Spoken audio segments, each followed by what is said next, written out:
লাইভে কিছুজন জয়েন হলে তারপরে বলছি। আজকে জানো যে একাধিক বিষয়ের মামলা ছিল হাইকোর্ট থেকে সুপ্রিম কোর্ট। তো আজকে কোর্টেও গিয়েছিলাম। তো যাত্রাপথে অনেকেই ফোন করছিল, মেসেজ করছিল, সেগুলো বলার সুযোগ হয়নি।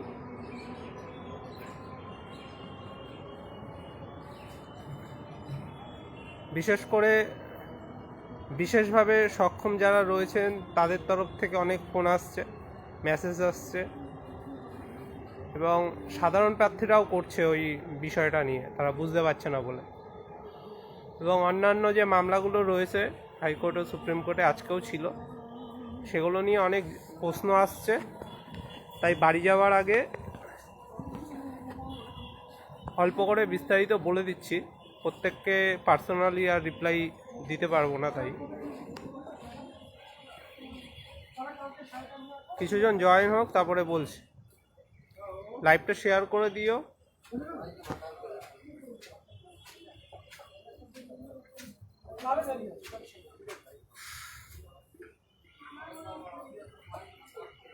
আজকে যে জন্য কোর্টে গিয়েছিলাম, মূলত আমরা সিঙ্গেল বেঞ্চে যে জয়লাভ করেছিলাম, সেই আদেশ যে চ্যালেঞ্জ হয়েছিল, প্রত্যেকে জানো যে অনেকগুলো মামলা হয়েছে। তার একটা মামলায় অলরেডি আমরা বিরোধিতা করে ক্যান ফাইল করে সেখানে লড়াই দিয়েছিলাম, শুনানি হয়েছিল। এবং অন্য একটি মামলায় আবার আমাদের যুক্ত হতে হয়েছে এবং সেখানে তাদের বিরোধিতা করার জন্য পার্টি হতে হবে। তাই আজকে কোর্টে যাওয়া, এবং কোর্টে গিয়ে সেই মামলাতেও আমরা ক্যান করে ঢুকছি। সমস্ত কাজ করা হয়ে গেছে। ওয়েবসাইটটা চেক করলাম, এখনও দেখাচ্ছে না, ক্যানটা শো করছে না। হয়তো কালকে করবে, আজকে বেলা করে ফাইল করা হয়েছে তাই হয়তো করছে না।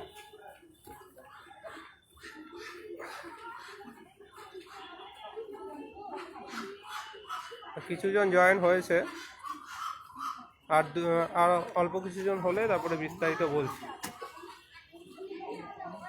দেখুন, প্রত্যেক দিন কিন্তু ছুটে যেতে হচ্ছে, বিভিন্ন মামলাগুলোই কিন্তু লড়তে হবে, হাল ছেড়ে দিলে হবে না, তাই যেতে হচ্ছে।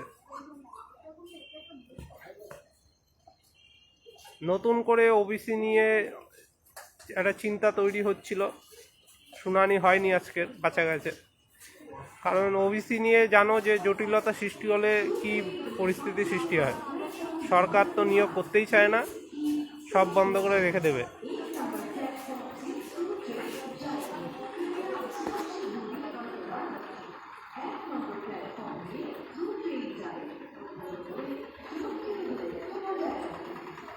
আচ্ছা, কিছুজন এসছে, এবার এক এক করে বলি। 23-25 ব্যাচ নানান ইস্যুতে মামলা করেছিল, প্রত্যেকে জানো যে 23 টেট উত্তীর্ণ যারা ছিল তারা তো সঠিক সময়ে ভর্তি হয়নি, এদিকে টেট পাস করে বসে আছে। তারা বলেছে যে আমরা ভর্তি হয়ে গেছিলাম, তো সেইটা ধরে আমরা পর্ষদে জানিয়েছিলাম। তারপরে তার জন্য ওদের এখনও সার্টিফিকেট দেয়নি, এবং আমরা মামলাও করি এবং মামলায় জয়লাভও পাই। তারা সার্টিফিকেট পাবে না আশা করছি। এবং সেই আদেশকে কেন্দ্র করে আমাদের যে 2022 স্টেটে যে কয়েক হাজার প্রার্থী এরকম রয়েছে যারা মিথ্যা তথ্য দিয়ে বসেছিল, তাদেরও পরবর্তীকালে বাদ করা যাতে যায়, সেটা সুবিধা হবে, সেই আদেশ কাজে লাগবে। সেজন্য আমরা সেখানে লড়াই করেছি এবং তাদের বাদ দিয়েছিলাম। এছাড়া আর একটা ইস্যু ছিল 23-25দের, যে অনেকে বিএড দিয়ে পাস ছিল, সেটা তো সুপ্রিম কোর্টের হাতে রয়েছে। সুপ্রিম কোর্টে আমরা গিয়েছিলাম যখন, তখনই রায় হয়ে গেছিলো যে তারা সুবিধা পাবে না। আর একটা যেটা সবথেকে গুরুত্বপূর্ণ, সেটা হচ্ছে 2014 টেট। কারণ সেখানে আমরা তাদের ক্যান্ডিডেচার নিয়ে, তাদের টেট উত্তীর্ণ নিয়ে কোনো পয়েন্ট রাখতে পারছিলাম না। সবথেকে গুরুত্বপূর্ণ যেটা রয়েছে সেটা হচ্ছে 2014 টেট উত্তীর্ণরা। কারণ বাকি যারা রয়েছে তারা বিএড দিয়ে পাস, তাদের টেটটাই আমরা বাদ করে দিচ্ছি। সুপ্রিম কোর্টের রায়ে আমরা যে গিয়েছিলাম ক্লারিফিকেশন মামলা, সেই আদেশ ধরে 23 টেট যারা পাস তাদের টেটটাও আমরা বাদ করে দিয়েছি, কারণ তারা মিথ্যা তথ্য দিয়ে বসেছিল। একমাত্র বাকি রয়েছে কারা, 2014 টেট। তারাই কিন্তু জোরালোভাবে আবেদনটা করতে পারবে এবং তারাই সেজন্য সিঙ্গেল বেঞ্চে পরপর নতুন করে মামলা করেছিল। আমরা যে মামলাগুলো জয়লাভ পেয়েছিলাম সেই মামলার পরে তারা মামলা করেছিল এবং যথারীতি যেহেতু আমরা জয়লাভ করেছিলাম সেই আদেশ অনুযায়ী তাদেরও আদেশ হয়েছিল এবং তারা সেখানে পরাজিত হয়েছিল সিঙ্গেল বেঞ্চে। এবার তারা সেই মামলায় তো আমরা আর পার্টি ছিলাম না, তারা সেজন্য ডিভিশন বেঞ্চে আবার মামলা করেছে। ঠিক আছে, মামলা সিঙ্গেল বেঞ্চে যারা করেছিল তারাও করেছে, এমনকি সিঙ্গেল বেঞ্চেও মামলা করেনি তারাও ডিভিশন বেঞ্চে মামলা করেছে। তারা লিভ টু অ্যাপিল করেছিল এবং সবার প্রথমে তারা করেছিল। তাদের মামলাতে আমরা অলরেডি ঢুকেছিলাম, ঢুকে আমরা জানিয়েছি যে এরা সিঙ্গেল বেঞ্চে পার্টি ছিল না, পর্ষদ জানিয়েছে বিরোধিতা করা হবে, সেখানে অপোজিশন দেওয়া হবে, পর্ষদ সময় নিয়েছে। কিন্তু যারা সিঙ্গেল বেঞ্চেও পার্টি ছিল 2014 টেটে, তারা যে মামলাটা করেছে সেই মামলাতেও আমাদের ঢুকতে হচ্ছে। সেই মামলাতে ঢোকার জন্যই আজকে গিয়েছিলাম, তাদের বিরোধিতা করে আমাদের লড়তে হবে সেখানে, কারণ সেটা হচ্ছে ভাইটাল পয়েন্ট। কারণ তারা 2022-এর যে সুপ্রিম কোর্টের জাজমেন্ট সেটাকে নিয়ে সেটাকে হাতিয়ার করে আবার একটা জাজমেন্ট পাওয়ার চেষ্টা করছে একই রকম। হয়তো তারা ডিভিশন বেঞ্চ হয়ে সুপ্রিম কোর্টেও যেতে পারে, তাই আমাদের প্রস্তুত থাকতে হবে। তো সেখানে গিয়েছি আমরা, লড়াই করব। আজকের মামলাটা ছিল শুনানির জন্য, আজকে উঠেছিল এবং পর্ষদ সেখানে জানিয়েছে যে এই ইস্যুতে তো আগের দিনও সেদিন মামলাটা হয়েছে, অন্য একটা মামলা, সেটা যেহেতু 18 তারিখ রয়েছে তাই 18 তারিখ শুনানির জন্য রাখা হোক। 18 তারিখে এই দুটো মামলাতেই আমরা ক্যান করে ঢুকবো। একটা অলরেডি ঢুকে গেছি, আজকে একটা ফাইল করেছি। দুটো মামলাতেই আমরা ঢুকবো এবং এই দুটো মামলা 18 তারিখে শুনানি হবে। এই ফেব্রুয়ারি মাসের 18 তারিখেই কিন্তু শুনানি হবে 23-25 ব্যাচের। সেই মামলায় জিতে গেলে আমাদের কিন্তু স্ট্রং দাবি হয়ে যাবে, কারণ 2014 টেটদের আটকাতে পারলেই বাকিগুলো তো অলরেডি রায় হয়েই আছে সুপ্রিম কোর্ট অনুযায়ী, বাকিগুলো ওরা দুর্বল বেশি। 2014 টেটটাই একমাত্র ওদের স্ট্রং রয়েছে, গ্রাউন্ড হালকা, তো সেটা নিয়ে আমরা লড়াই করব। এর পাশাপাশি যে রোস্টার নিয়ে যে অনেকের মনে প্রশ্ন রয়েছে সেটা পরিষ্কার করে বলে দিচ্ছি। রোস্টারের বিষয়টা কাগজপত্র দেখে বললে ভালো হতো, আমার যতটুকু মাথায় আছে আমি সেই অনুযায়ী বলছি। 2019 সালের আগে পর্যন্ত আমাদের যা রাজ্যে যে রোস্টার ছিল, মানে নিয়োগের ক্ষেত্রে একটা 100 পয়েন্ট রোস্টার হয়, আবার কিছু প্রমোশনের ক্ষেত্রে 50 পয়েন্টের রোস্টার হয়। আমি 100 পয়েন্ট রোস্টার নিয়ে আলোচনা করছি। মডেল 100 পয়েন্ট রোস্টার অনুযায়ী বিভিন্ন পদগুলো দেওয়া থাকে, কোন পদে কোন ক্যাটাগরি, কাস্ট এইসব দেওয়া থাকে। যেহেতু বিশেষভাবে সক্ষম প্রার্থীদের নিয়ে আলোচনা হচ্ছে তাই তাদেরটাই শুধু বলছি। তাদের 2019 সালের আগে পর্যন্ত 12তম পদ, 42তম পদ এবং 72তম পদ, এই তিনটে পদে তাদের 3% রিজার্ভেশন ছিল। তাই 100টা পদের মধ্যে এই তিনটে পদে শুধুমাত্র বিশেষভাবে সক্ষম প্রার্থীদের সুবিধা দেওয়া হতো এবং সেখানে কোনো ভাগ ছিল না আলাদা করে। 2016 সালের এই 19 সালের আগে এইটা ছিল নিয়ম। ঠিক আছে, 2019 সালের আগে এইভাবে নিয়োগ হতো, 3% রিজার্ভেশন দেওয়া হতো বিশেষভাবে সক্ষমদের এবং তাদের মধ্যে আলাদা কোনো ভাগ ছিল না। এরপরে যেটা হয়, এরপরে যখন অ্যাক্ট আসে, এরপরে যেন অ্যাক্ট চালু হয়ে যায়, নতুন অ্যাক্ট, এখানে বলা হয় যে বেঞ্চমার্ক প্রত্যেকটা ক্যাটাগরির কিছু নিয়ম বলে দেওয়া হয়। যেরকম আমি উদাহরণ হিসেবে বলছি, যারা চোখে দেখতে যাদের সমস্যা রয়েছে, যারা সেই দিক থেকে বিশেষভাবে সক্ষম, তাদের জন্য 1% রাখতেই হবে বলা হয়েছে। তারপরে যাদের শুনতে অসুবিধা হয় তাদের জন্য বলা হয়েছে 1% রাখতেই হবে। যাদের চলাচলে অসুবিধা হয়, লোকোমোটর, তাদের জন্য বলা হয়েছে 1% রাখতে হবে।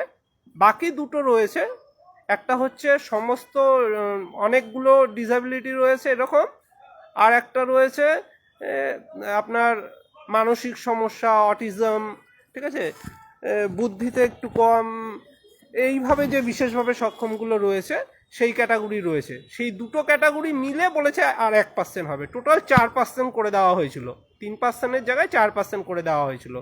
এবার সেখানে 2019 সালে যে সমস্যাটা তৈরি হয়েছিল, 2019 সালে সবগুলো পদ ইউআর থেকে হয়েছিল, তাই সেখানে কোনো বৈষম্য ছিল না। কিন্তু শুধুমাত্র ওই 12, 42 আর 72 পদ বাদ দিয়ে যে নতুন পদটা করা হয়েছিল 4%-এর জন্য, সেটা করা হয়েছিল 32তম পদে যত সম্ভব এসসি থেকে।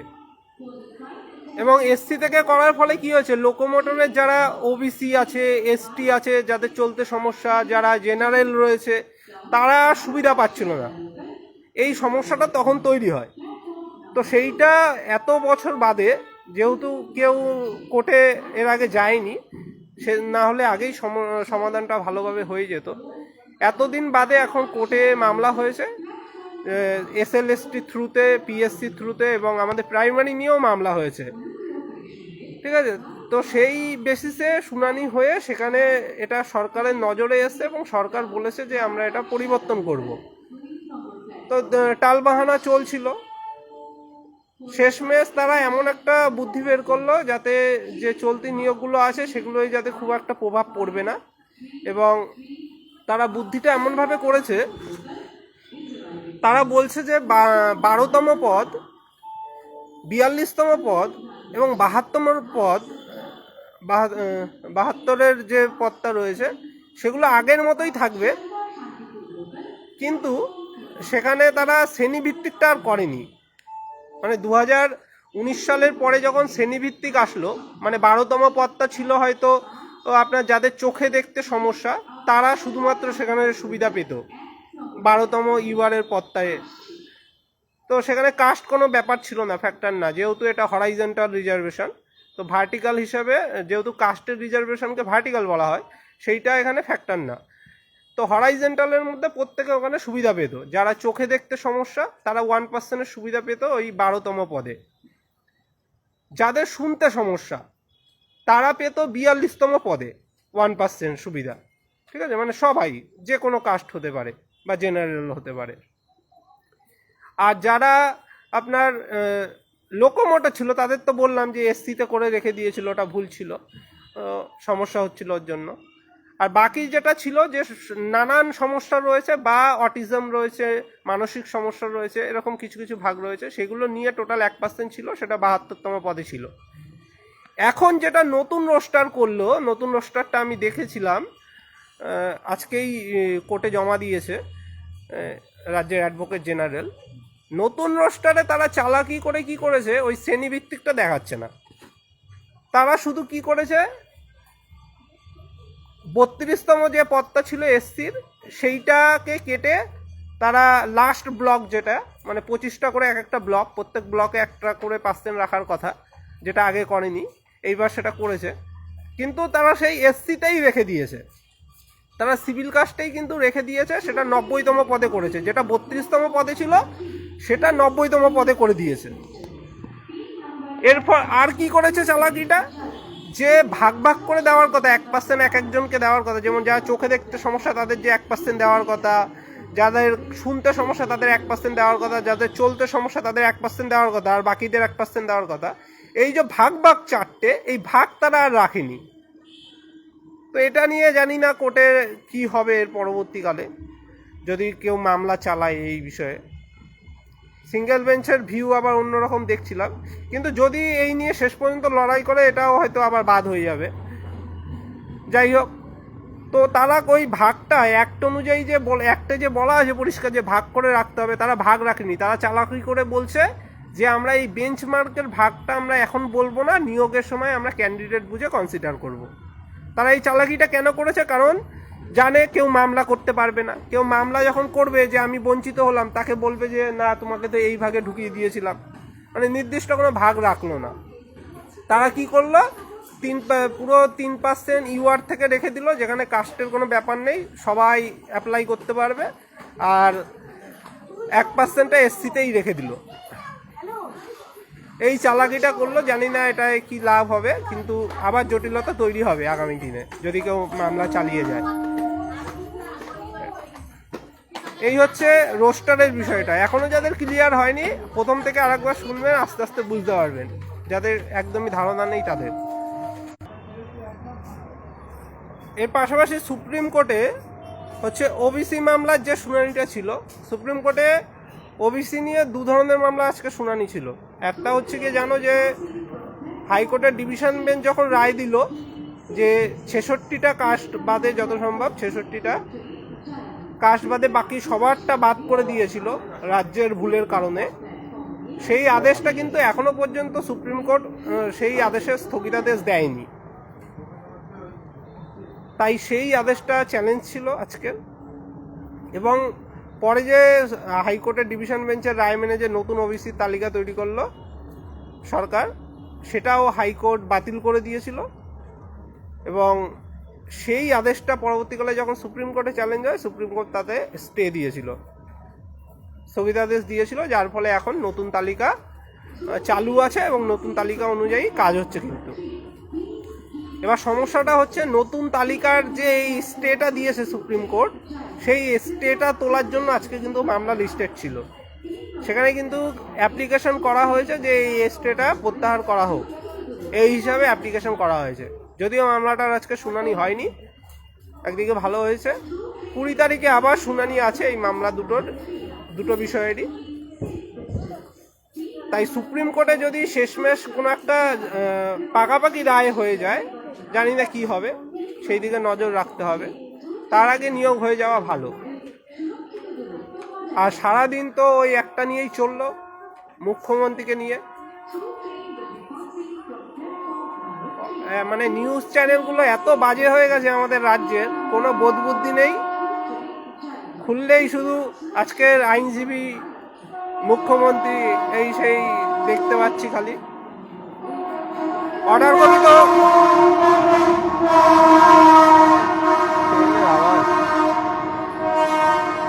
অর্ডার কপি আপলোড হয়ে গেছে।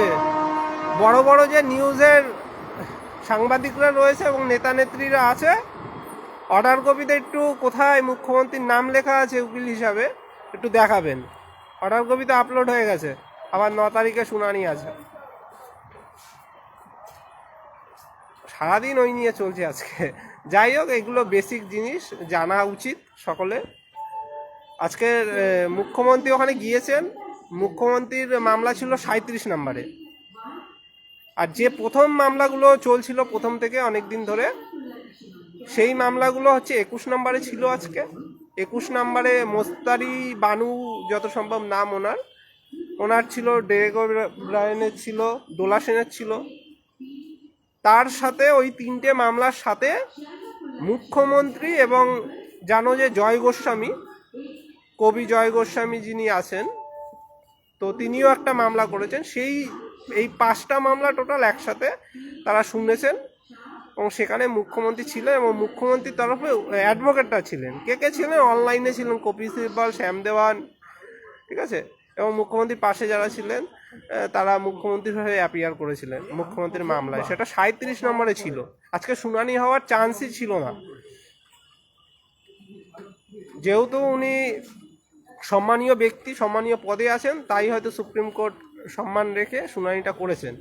কারণ যেই সিরিয়াল দিয়েছিল শুনানির শুরুতে, যে শুনানি হওয়ার সম্ভাবনা ছিল না। আপনারা দেখেছেন যে ওবিসি মামলা শুনানি হয়নি। 17 নম্বরে একটা ভাইটাল আইটেম ছিল, অনেকগুলো মামলা দেখবেন ট্যাগ ছিল, প্রায় 200-300-র কাছাকাছি। তো সেই মামলাটাও বিস্তারিত শুনানি হয়নি। একমাত্র ওই মুখ্যমন্ত্রী গিয়েছেন বলেই হয়তো তার মামলাটা পরবর্তীকালে আগে ধরেছে, না হলে 17, 18, 19 এরকম পরপর ধরার কথা ছিল। 21-এর মামলাটা ধরেছিল, সেখানে মুখ্যমন্ত্রী 37-এর মামলা সেইটা ট্যাগ করে একসাথে একটু শুনানি করেছে।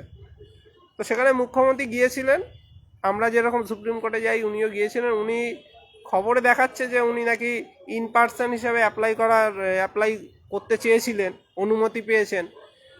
সেটাও মনে হচ্ছে ভুল, কারণ সেটা হলে তো জানা যেত। সেটা তো দেখছি না, কারণ অর্ডার কপিতে মুখ্যমন্ত্রীর মামলাতে দেখলাম অ্যাডভোকেটদের নাম রয়েছে, কপিল সিব্বল থেকে শুরু করে মুখ্যমন্ত্রীর পিটিশনে। যাই হোক, এগুলো নিয়ে আমাদের আলোচ্য বিষয় না। আমাদের মামলাগুলোর যে এই বিস্তারিত চলছে, সহযোগিতা নতুন ছেলেমেয়েরা একদম করছে না। যারা আগে করেছিল তারাই হাতে গোনা কিছুজন করছেন। তো সহযোগিতা করতে হবে, কারণ ডিভিশন বেঞ্চেও এখন এত খরচা হচ্ছে, এরপরে সুপ্রিম কোর্টে গেলে আর সামলাতে পারবো না। কারণ সুপ্রিম কোর্টে অলরেডি আমাদের কিছু মামলা চালাতে হয়েছে এবং একটা মামলা এখনও চলছে, 2014 টেটের প্রশ্নভুল মামলা। আগের দিনও শুনানি ছিল, আর এটা নিয়ে যেহেতু উঠলো কথাটা বলেই দিই, কিছু গ্রুপে ইচ্ছাকৃতভাবে মানে দায়িত্ব নিয়ে এই যে মিথ্যাগুলো রটানো হচ্ছে যে উকিল ছিল না, উকিল কে, এদের উকিল কে ছিল। আমি তো পোস্ট করেছি আমার প্রোফাইলে উকিলের ছবিগুলো। না চিনলে আগে গুগল করে চেনো ভাই। আজকে আমাদের নামও তো লিখে দিয়েছি, হরিপ্রিয়া ম্যামকে দিয়ে আমরা এর আগে মীনাক্ষী ম্যাডামকে দিয়ে শুনানি করেছিলাম, তারপরে এখন হরিপ্রিয়া ম্যামকে দিয়ে করানো হচ্ছে, সিনিয়র আইনজীবী। হরিপ্রিয়া ম্যামকে আগে না চিনলে গুগল করে আগে চেনো। আজকে সুপ্রিম কোর্টে মুখ্যমন্ত্রীর পাশে, মুখ্যমন্ত্রীর সাথে জয় গোস্বামীর মামলায় যিনি ছিলেন, গোপাল শঙ্কর নারায়ণ স্যার, তার ওয়াইফ হন হরিপ্রিয়া ম্যাডাম, তিনিও সিনিয়র আইনজীবী। তো তার ছবি দেখতে পাচ্ছ, তার পাশে মনদীপ কাল্লা স্যার দাঁড়িয়ে রয়েছেন, দুজনের ছবি দেখতে পাচ্ছ সুপ্রিম কোর্টের সিনিয়র আইনজীবীর পাশে পর্ষদের। তারপরেও তুমি দেখে শুনে ছেলে মেয়েদের ভুল বোঝানোর জন্য মিথ্যা কথা ছড়িয়ে বেড়াচ্ছ যে কোনো উকিল নেই। মানে একটা ছ্যাবলামো লিমিট থাকে, লক্ষ লক্ষ টাকা খরচ হবে আর তোমরা কুৎসা করে এদিকে ওদিকে ছড়িয়ে বেড়াবে জেনে বুঝে। যদি না জেনে করতে আলাদা ব্যাপার, জেনে বুঝে আগে গুগল করে। অর্ডার কপি তো আপলোড হয়ে গেছে, অর্ডার কপিতে তো নাম আছে উকিলগুলোর, আমাদের সিনিয়র অ্যাডভোকেটদের অর্ডার কপির নামগুলো দিয়ে আগে গুগলে সার্চ করো, আগে উকিল চিনতে শেখো, না চিনেই লাফালাফি। তো যাই হোক, বিতর্কে এখন যাচ্ছে না, এখন বিতর্কের সময় নেই। যার যা প্রশ্ন আছে, বিতর্ক আছে, অনেক সময় পাবেন, পরবর্তীকালে করবেন, এখন আগে লড়াইগুলো করুন। হাইকোর্ট থেকে সুপ্রিম কোর্টে এই মামলাগুলো যদি জয়লাভ ধরে রাখতে না পারেন তাহলে অনেক সমস্যা। ইন সার্ভিস নিয়ে তারপরে অনেক যে বিতর্কগুলো রয়েছে সেগুলো নিয়ে দেখি চারিদিকে লেখালেখি হচ্ছে। একজন বলছে এ বুঝতে পারছে, ও দিয়ে এসছে, কোনো তথ্য দিতে পারছে না, কোনো তথ্য দিতে পারছে না। আগের বারও তো ইন্টারভিউ দিয়েছিল। কোর্টে তো একটা নিয়ম মাফিক চলে, কোর্টটা আমার মানে ঘোরার জায়গা নয় যে গিয়ে বললাম আজকে আমার মামলাটা শুনুন, আজকে আমার রায়টা করে দিন, মামলা শেষ করে দিন, এরকম চলে না। কোর্টের সিস্টেমে চলে। তোমরা তো সেই একটা মামলা করেছি, আজ পর্যন্ত রায় পেয়েছো? মামলা এখনো ডিসপোজ করতে পারোনি। তো কোর্টের সিস্টেমে চলবে, সেগুলো বলে লাভ নেই। তাই ইন সার্ভিস নিয়ে যখন যা ওঠার উঠবে, আর ইন সার্ভিস নিয়ে অনেক নেগেটিভ পয়েন্টও আছে, এর আগে বিস্তারিত বলেছি। কোনো গাইডলাইন্সে নেই যে ইন সার্ভিসটা বসতে পারবে না। ওই আগের বারের অর্ডার, ওই অর্ডার টিকবে না এখন। আগের বার তো অর্ডার দিয়েছিল যাদের বয়স পেরিয়ে গেছে তাদেরও বসতে দিয়েছিল, এইবার কি সেই অর্ডার দেখিয়ে চলেছে? তাদের বাদ দিয়ে দিয়েছে। তো ওই রিট পিটিশনের ওই ইন্ট্রিম অর্ডার, ওগুলোতে কোনো কাজ হবে না। অনেক নেগেটিভ পয়েন্ট আছে, তাই আমরা আলোচনার মাধ্যমে ওটা করার চেষ্টা করছি এবং পর্ষদে অলরেডি দাবি রেখেছি এবং অন্যদেরও তারা পজিটিভ বার্তাই দিয়েছে। আমাদের পাশাপাশি বিভিন্ন সংগঠন গিয়েছিল, প্যারা টিচার থেকে শুরু করে, তাদেরও মানে বার্তা দিয়েছে যে ইন সার্ভিসদের তারা মানে প্যানেল বানানোর আগে সব সাফ হয়ে যাবে আশা করি। আমি বিস্তারিত লাইভে প্যানেল এখনই বেরাচ্ছে না, প্যানেল বেরাতে দেরি আছে। প্যানেল বেরানোর আগে পর্যন্ত আমাদের দেখতে হবে। আর সব থেকে বড় কথা, আমি একটা সাজেশন দিচ্ছি, খুব স্লো কানেকশন,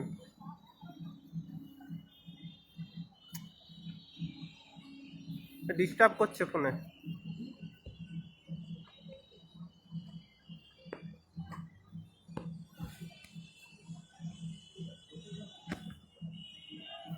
ফোনটা ডিস্টার্ব করছে, একটু এলে বলছি।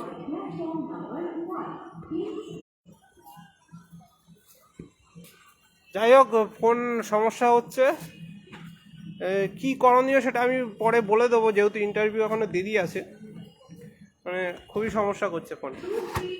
ইন্টারভিউ পরের সপ্তাহে আছে, তার আগে আমি লাইভে এসে বলে দেবো।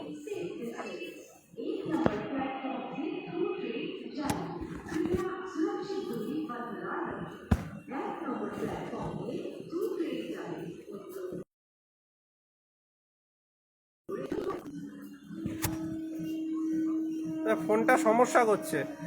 যাদের ইন্টারভিউ রয়েছে সামনে, প্রত্যেকে মানে জেলার অবধি জোটবদ্ধ হন।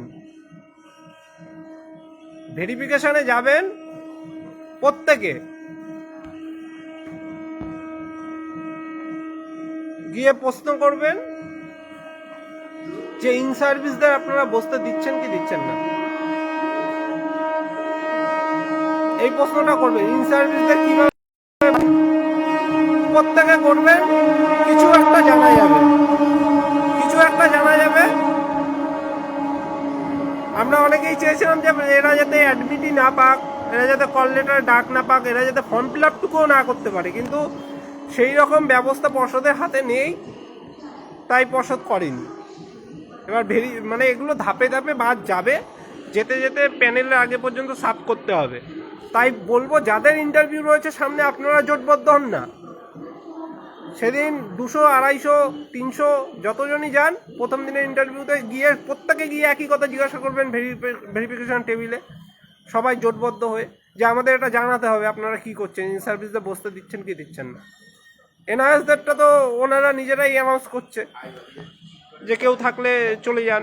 ও এনআরএস নিয়েও আর একটা অনেকগুলো নতুন মামলা হয়েছে, সেখানে একটা মামলা দেখলাম খুবই ভালোভাবে সাজিয়ে করেছে, মানে পর্ষদ যে শর্তগুলো দিয়েছে সেই শর্তগুলো থেকে বেঁচে যাওয়ার জন্য তারা সুপ্রিম কোর্টের একটা রায়কে হাতিয়ার করছে, এবং তারা সংখ্যালঘু স্কুলের কার্ড খেলছে ওখানে।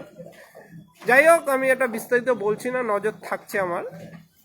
সংখ্যালঘু স্কুলের কার্ড দেখিয়ে, মানে কার্ড খেলে তারা বেঁচে যাওয়ার চেষ্টা করছে ওই মামলাটা এনআরএসদের। তো দেখি ওটা আগামী দিনে কি হয়। তাই বলবো ভেরিফিকেশন টেবিলে প্রত্যেকে গিয়ে জিজ্ঞাসা করবেন যে আপনারা ইন সার্ভিস নিয়ে কী করছেন, বাদ দিচ্ছেন কি দিচ্ছেন না। প্রত্যেকে জোটবদ্ধভাবে একই প্রশ্ন করবেন, উত্তর আশা করি পেয়ে যাবেন। সেই বুঝে আমরা মানে যতটা তাড়াতাড়ি সম্ভব পদক্ষেপ করার চেষ্টা করব যদি নেগেটিভ কিছু খবর পাই। ওই লোকের কথা শুনে ওই লোকে দু একটা লিখছে ফেসবুকে এই সেই ফেক প্রোফাইল দিয়ে, ওই সব দেখে আমরা প্যানিক করি না। যারা অন্যরা করে করুক, ঠিক আছে, ওগুলো উত্তেজিত করতে লেখা এবং ভুলভাল ছড়ানোর জন্য লেখা। ফেক প্রোফাইল দিয়ে লিখছে, আরে আমি তো দিয়ে আসলাম, আরে তথ্য দাও, নিজের নামটুকু অন্তত বলো, নাম আর ইসে বলো, যে একটা রোল নাম্বার দেখাও। এখন তো সব সামনে এসে গেছে, কে কত পেয়েছে সব পিডিএফ রয়েছে টেটের, দেখে আমরা আইডেন্টিফাই করে নেবো। তুমি যদি দিয়ে এসে থাকো, তথ্য দাও যে আমি দিয়ে এসছি, আমার এই তথ্য, বা কেউ দিয়ে এসছে তার এই তথ্য, তার নাম এই, সে নাম আর মিনিমাম কিছু তথ্য জানলেই তো আমরা পিডিএফ থেকে পেয়ে যাবো, সে কোন টেট পাস, কি টেট পাস, সব আছে আমাদের কাছে। আগে তথ্য দাও, ওই ফাঁকা আওয়াজ দিয়ে লাভ নেই। তাই বলবো ভেরিফিকেশন সবাই গিয়ে জিজ্ঞাসা করবেন। ধন্যবাদ, এটুখানি বলছি, আর বিতর্ক নিয়ে আলোচনা করছি না, পরবর্তীকালে বিস্তারিত বলে দেবো। সাহায্য করুন সবাই, যারা করেননি সাহায্য করুন, নতুন ছেলে মেয়েদের বলুন, কেউ কিন্তু সাহায্য করছেন না, নতুন না, সব পুরনো যারা করেছিল তারাই করছে।